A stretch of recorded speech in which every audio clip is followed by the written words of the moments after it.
بسم اللہ الرحمن الرحیم۔ معزز و محترم سامعین، السلام علیکم ورحمۃ اللہ وبرکاتہ۔ وعلیکم السلام ورحمۃ اللہ وبرکاتہ۔ اللہ رب العزت کا کروڑ فضل و کرم ہے کہ اس کے کرم سے ہم نے ایک سلسلے کا آغاز کیا، اور وہ ہے قرآن پاک ترجمہ و تفسیر کے ساتھ۔ سب سے پہلے تو دعا ہے کہ اللہ ہم سب کو ثابت قدم رہنے کی توفیق عطا فرمائے، اور اگر قرآن پاک کا ترجمہ کرتے ہوئے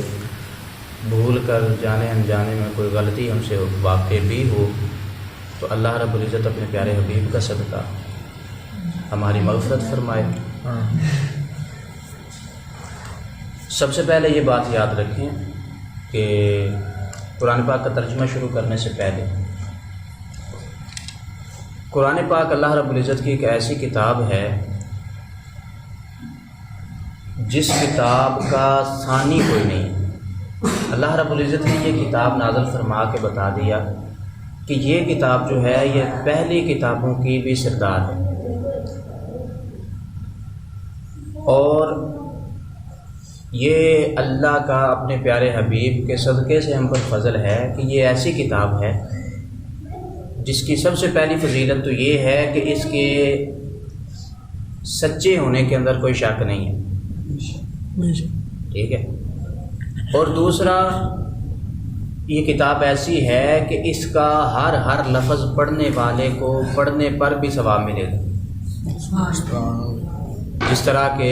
حدیث مبارکہ ہے، سنن ترمذی کی حدیث مبارکہ ہے کہ میرے آقا کریم علیہ الصلوۃ والسلام نے فرمایا کہ قرآن پاک کا ہر لفظ پڑھنے پر، ہر حرف پڑھنے پر 10 نیکیاں ہیں۔ اور میرے آقا کریم علیہ الصلوۃ والسلام نے ارشاد فرمایا کہ میں یہ نہیں کہتا کہ الف لام میم ایک حرف ہے، بلکہ الف علیحدہ حرف ہے، لام علیحدہ حرف ہے، اور میم علیحدہ حرف ہے۔ الف لام میم جس نے یہ 3 حروف پڑھ لیے، میرے آقا کریم علیہ الصلوۃ والسلام نے ارشاد فرمایا کہ اس 3 حروف پڑھنے پر بندے کو 30 نیکیاں مل جائیں گی۔ اب بات کرنے کا مقصد یہ ہے کہ جس نے قرآن پاک کو بغیر سمجھے پڑھا، بغیر غور و فکر کے پڑھا، صرف اس کے الفاظ کو پڑھ لیا، اس کو بھی اللہ رب العزت نیکیاں عطا فرماتا ہے۔ اور جس نے اس کو سمجھ کے پڑھا، غور و فکر کر کے پڑھا، اس کو ترجمے کے ساتھ، اس کے معنی کے ساتھ پڑھا، اس کے لیے بھی بہت زیادہ انعامات ہیں۔ جیسے سنن ابی داؤد کی روایت ہے، حدیث مبارکہ ہے، میرے آقا کریم علیہ الصلوۃ والسلام نے فرمایا، صحابی رسول سے فرمایا کہ اگر تم ایک آیت قرآن پاک کی سمجھ کے پڑھ لو گے تو 100 رکعات نفل پڑھنے سے بہتر ہے۔ یعنی صرف ایک آیت جس نے سمجھ کے پڑھ لی، میرے آقا کریم علیہ الصلوۃ والسلام نے فرمایا 100 رکعات نفل نماز پڑھنے سے وہ ایک آیت کا سمجھنا بہتر ہے۔ اور آگے میرے آقا کریم علیہ الصلوۃ والسلام نے فرمایا کہ اگر تم نے ایک باب، اسے اپنی زبان میں ایک رکوع کہہ لیں، ٹھیک ہے، یعنی ایک باب جس نے سمجھ کے غور و فکر کے ساتھ پڑھ لیا، تو میرے آقا کریم علیہ الصلوۃ والسلام نے فرمایا 1000 نوافل پڑھنے سے یہ بہتر ہے۔ تو آج کے دور کے اندر مسلمانوں کو چاہیے، بلکہ میں سمجھتا ہوں ہمارے بچوں کو، نوجوانوں کو، بزرگوں کو، ہر بندے کو چاہیے کہ وہ اس کتاب کو لازمی پڑھے۔ یہ وہ کتاب ہے جس کے اندر اللہ رب العزت نے کامیابیاں ہی کامیابیاں رکھی ہوئی ہیں۔ آج مسلمانوں کی پستی کا اور زوال کا سبب یہ ہے کہ ہم نے اپنے آپ کو اس کتاب سے، اس قرآن سے دور کر دیا ہے۔ اگر ہم اسی قرآن کو سینے سے لگائیں گے تو یہی قرآن ہمیں در جھکنے سے بچائے گا۔ جس طرح ایک روایت کے اندر ہے، سیدنا فاروق اعظم رضی اللہ تعالیٰ عنہ،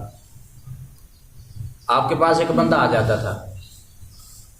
وہ بندہ روزانہ آ کے کوئی نہ کوئی سوال کرتا، مانگتا آپ سے، آپ دے دیتے۔ ایک دن وہ آیا تو آپ رضی اللہ تعالیٰ عنہ آپ نے فرمایا کہ یار تم روزانہ مانگنے کے لیے آ جاتے ہو، جاؤ اللہ کا قرآن پڑھو جا کے۔ وہ بندہ چلا گیا، جب وہ چلا گیا نا پھر کافی عرصہ ہو گیا وہ واپس ہی نہیں آئے۔ ایسا ہوا سیدنا فاروق اعظم رضی اللہ تعالیٰ عنہ سوچنے لگے یار وہ بندہ آتا تھا روزانہ آ کے میرے پاس آ مانگتا تھا،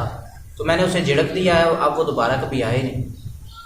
اسے تلاش کرتے ہوئے جب اس تک پہنچے تو جا کے آپ نے پوچھا کہ یار تو میرے پاس آتا تھا، اب تو آتا کیوں نہیں؟ تو اس نے کہا حضور جب سے آپ نے کہا نا جا کے اللہ کا قرآن پڑھو،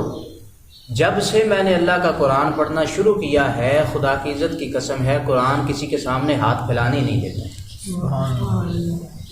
تو ترجمہ اور تفسیر کا یہ جو ہمارا سفر ہے یہ شروع کرنے سے پہلے میں اپنے سارے ساتھیوں سے، اپنے جو بچے ہیں ہمارے نوجوان ہیں، ان سے میں یہی کہنا چاہتا ہوں خدا کی عزت کی قسم ہے کامیابی کی کنجی ہے یہ قرآن ہمیں بتائے گا کہ ہم نے ہر دور کے اندر سر بلند کر کے کس طرح رہنا ہے۔